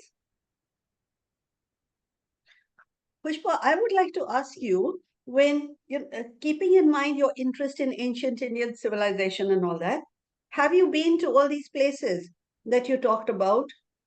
And what did you find out there? And what is the general perception of people who live there? Lothal, Manju, is one of those places which is very well laid out. It's huge. Okay, you can see a dockyard, an ancient dockyard, which showed that, of course. And the interesting thing about this is, for so long, we thought about the Indus Valley civilization as confined to Mohenjo-daro and Harappa. So Lothal was one of the big places where we realized that the spread of the Indus Valley civilization was much wider than one actually thought. It's been excavated. It's still not completely excavated.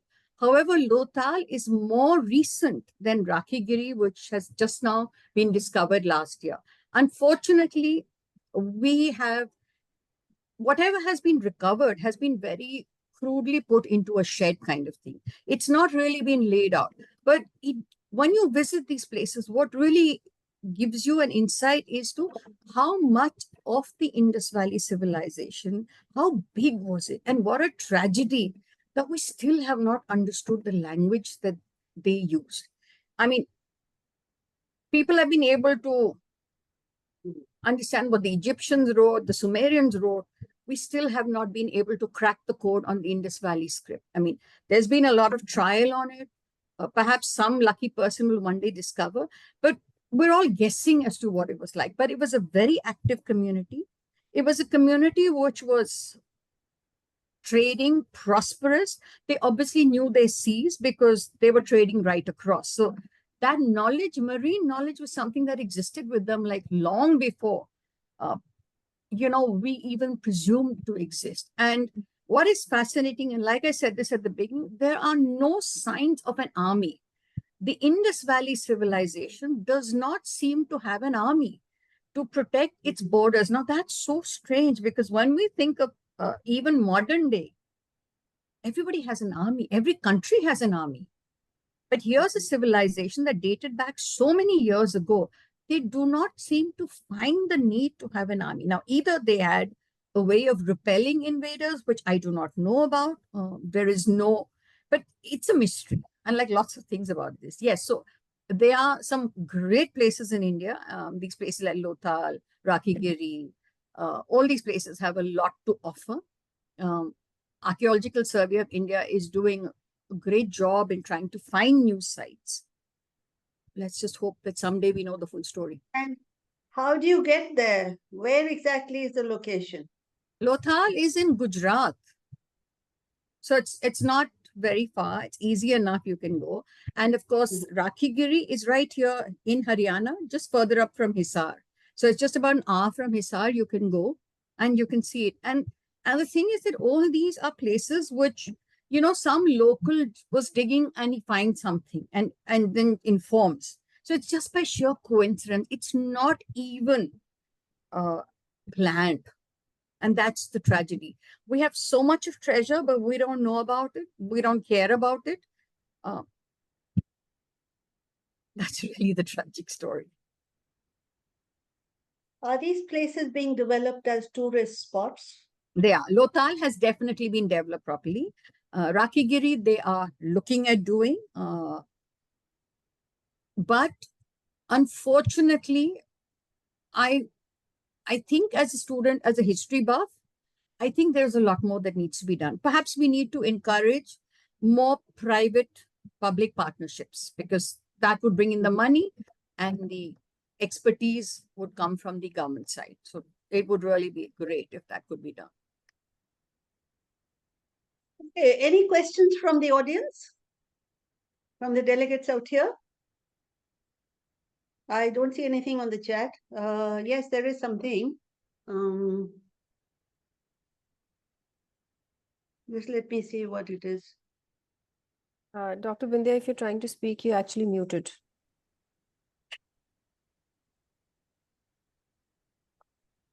There was archaeological department. They have done so much excavation, and it was known as the Harshka Tila. And the old name of the city was Thanesar city. So will you throw some light on this, that to which period that excavation belongs? Sorry, I didn't get the full question. What is the question? I just want to ask that in Kurukshetra, there is the old city name was Thanesar city. And in that there was Harshka Tila. So there was archaeological department done so much excavation and lot of things they came out. And for such a long time it was there. So to which period it belongs? Will you throw some light on this? Okay, now Kurukshetra historically has been very closely associated with the Mahabharata epic and all that. Excavations are going on. I'm not aware as yet if they have exactly dated, but there are attempts being made to really find out as to which period this belongs to. Do I know it? No, at this point of time, I don't have any idea. I'm sorry.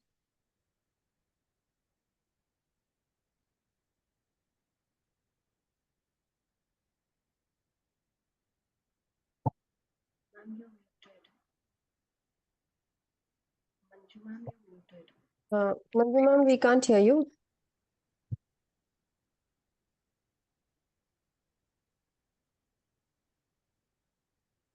I think there's problem with your audio.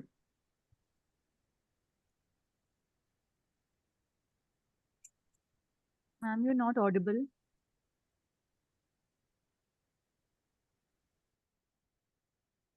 Can you hear me now? Yes, ma'am. Yes. Okay. So there's somebody called Parvanshi. Why don't you switch on your video and come onto the screen and ask your question, please? Parvanshi? Yes, ma'am. See, I have network issues, so I cannot switch on the video. Otherwise, I will lose much of the data. So I'm restricted. I'm so sorry. So why don't you speak it out, please? Ma'am, as you have referred to the ancient lifestyles and textiles, etc. So often it comes to my mind that what is the current scope of studying such history, such knowledge system? So because we already in an era of so much digital advancement, technical advancement, weaponry is so strong, nuclear wars are going on. So much already is happening. So sometimes I find it very challenging to answer my own students when I need to make them understand the scope of studying ancient knowledge system. So please help me out how to figure it out for the students. Okay, let me just answer that. Yes, technology is going ahead in leaps and bounds, and we are constantly finding new things. But your life is far more for yourself, I think, and for society. It's so important to know about your past, to know as to what you had, because let's not forget that today we live in a time when we have access to a lot of tools. What if we could use those tools? And let me just give you a very simple example. In ancient India, we very often talk about the gods being able to switch from one dimension to another dimension, right? It's something that we all talk about. And for a very long time, this was considered as something that was, the nearest star, for example, would take us some 100-odd light years to travel to. It's not something that you can do. Now, scientists have just discovered a new way of using a warp drive to reduce it to a couple of days. If you could switch from one time space to another time space, just imagine if technology gave us that, the ability to be able to go back into time, what we would learn and how we could use that to really improve, enrichen our lives today. Because ultimately, as humans, we are not tomorrow. We are yesterday, today, and tomorrow. And if you do not know your yesterday, you will never be complete.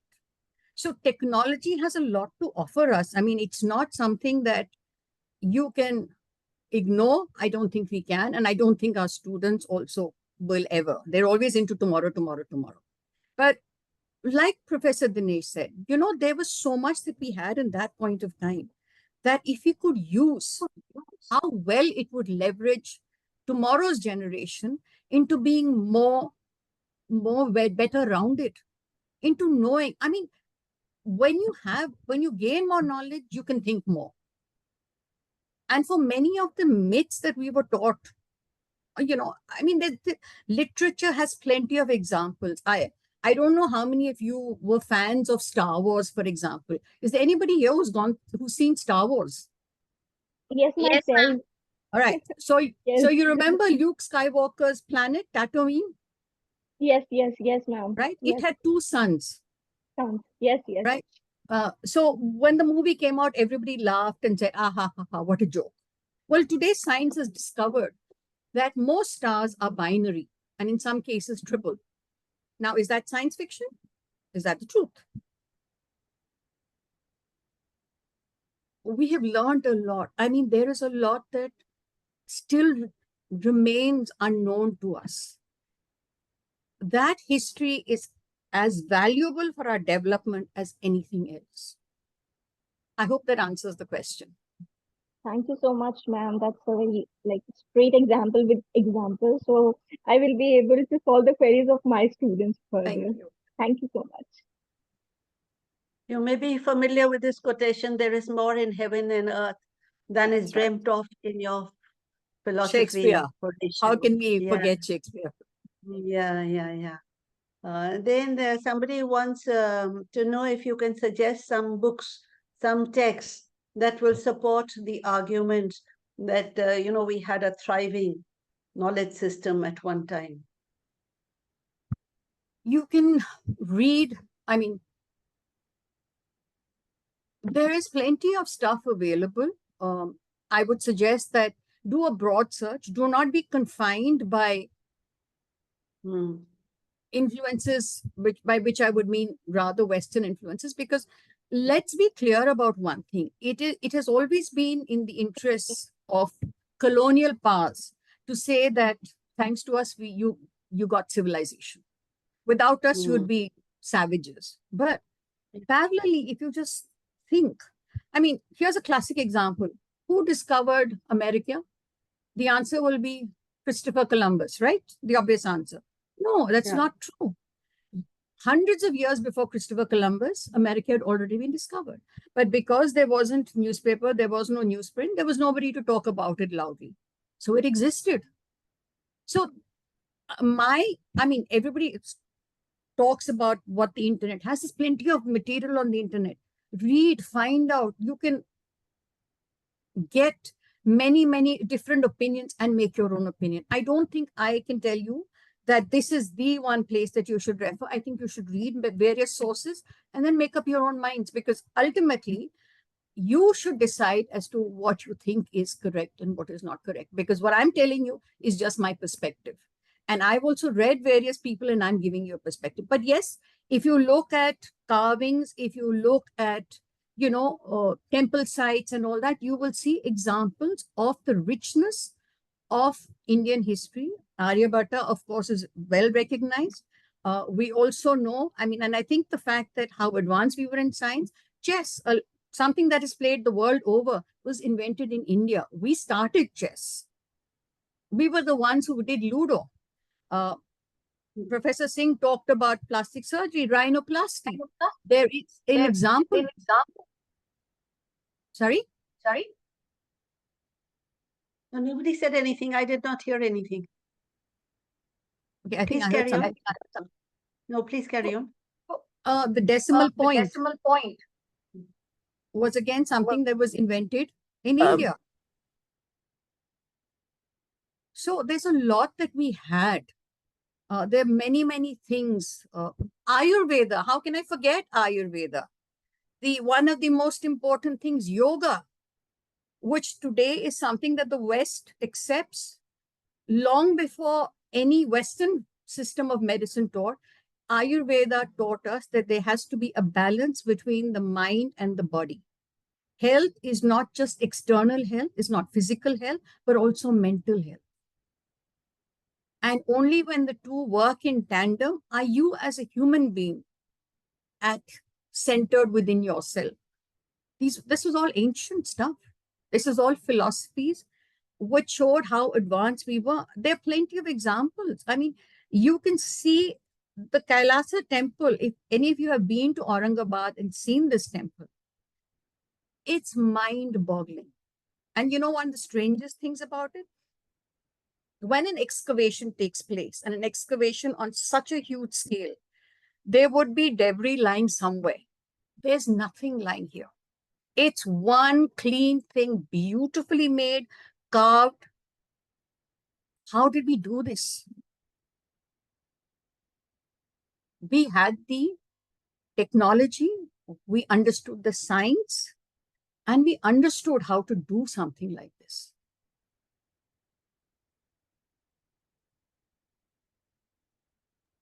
Very different from the kind of technology that we use now, because we hear about bridges that have not yet been inaugurated and they just collapse with the first rainfall of the season. So at one time, there was something very superior that we had, and we've lost it now somehow. We were talking about the sources, about the books that one could possibly read. And I wonder if you're familiar with this title. I was very taken up by it at one time. The Wonder That Was India. The Wonder That Was India by A.L. Basham. And I thought it was a gold mine. But then somebody ran it down. Somebody ran it down and they said, no, it's very casted. It presents a different point of view and so on. Do you have any opinion about that book? Again, my point is it's written from a very Western perspective. It is something that, like I would tell you, you could read Irfan Habib. You could read Ramila Thapar. These are the standard books, right? But go beyond it, because again, and I know this because I studied history, and I know that the history that I was taught was very pedantic. It never, see, history is a wonderful thing if you can see it, if you can live it. History is one of the most boring things if you just have to read it. And I'm sure like anything else, it's like maths makes my eyes, I can fall off to sleep in 5 seconds. Okay. I don't understand maths at all. Now, history, in a way, is you've got to create that passion. You've got to know, you've got to love it. And how can you love it if you cannot explore it? So if anybody's interested in history, yes, read, but read remembering where's the bias coming from, because we all have a bias.